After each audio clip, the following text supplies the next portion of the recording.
Patriarchal structure में तो हम भी हैं। बहुत लोगों को लगता है कि आदिवासी समुदाय जो है उसमें पितृसत्तात्मक सोच नहीं है और बहुत ओपन माइंडेड समाज है, लेकिन ऐसा नहीं है।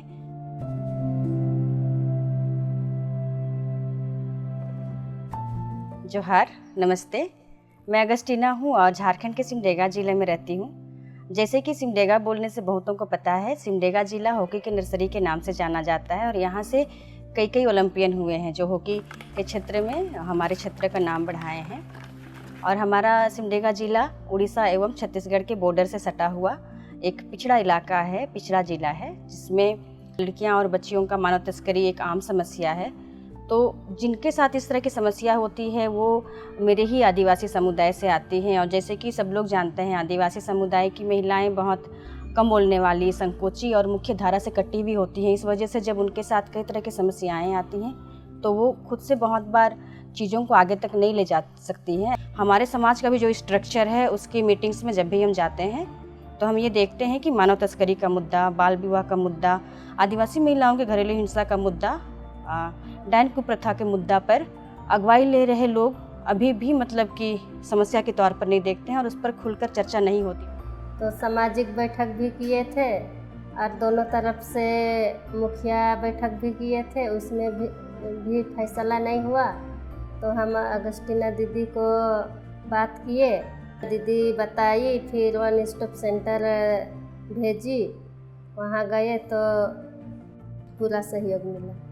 और मैम का वर्क ऐसा है कि वो जिस गांव में अभी तक कोई एनजीओ भी नहीं पहुंच पाता है या फिर कोई सरकारी टीम भी नहीं पहुंच पाता है, वहां तक मैम पहुंच को उस सारी जानकारी देती हैं। उस जानकारी के थ्रू हमको भी सहयोग बहुत ज़्यादा मिलता है मैम।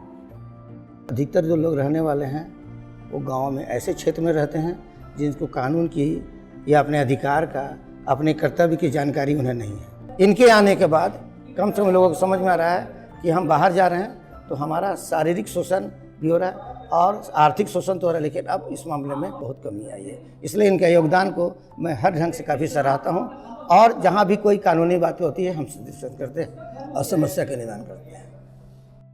तो महिलाओं को फैमिली का सपोर्ट बहुत मोस्ट है और हमने इनको पूरा, हमसे जितना संभव हो सकता है हम इनको सपोर्ट करते हैं।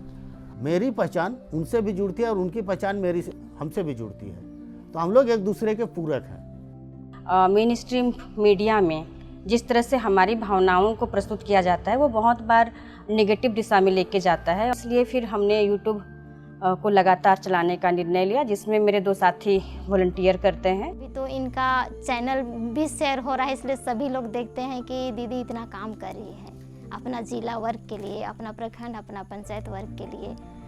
और इनका काम को देख करके काफ़ी महिलाएं भी जागरूक हो रही हैं अपना हक और अधिकार मांगने के लिए। अगस्टीना दीदी से रह करके हम लोग एक एसएजी समूह बनाए हैं जिसमें हम लोग कुल 10 दीदियां हैं और 10 दीदी सब लोग हम लोग एक परिवार जैसे रहते हैं। अगर किसी का कुछ समस्या हो जाता है तो एक दूसरे को हम लोग हमेशा हेल्प करने के लिए खड़ा रहते हैं। ग्रास रूट की वॉइस को सुनने की ज़रूरत है ताकि जो काम होता है उसमें परिवर्तन हो सके, क्योंकि ग्रास रूट ही एक ऐसा एरिया है जो अभी तक अनहर्ड है और जिनके पास बहुत कम वॉइसेस हैं। तो इसलिए मुझे ऐसा लगता है कि ज़मीनी स्तर पर काम करते हुए उनको सुन करके और उनको आगे ला करके हम लोग जल्दी बदलाव कर सकते हैं।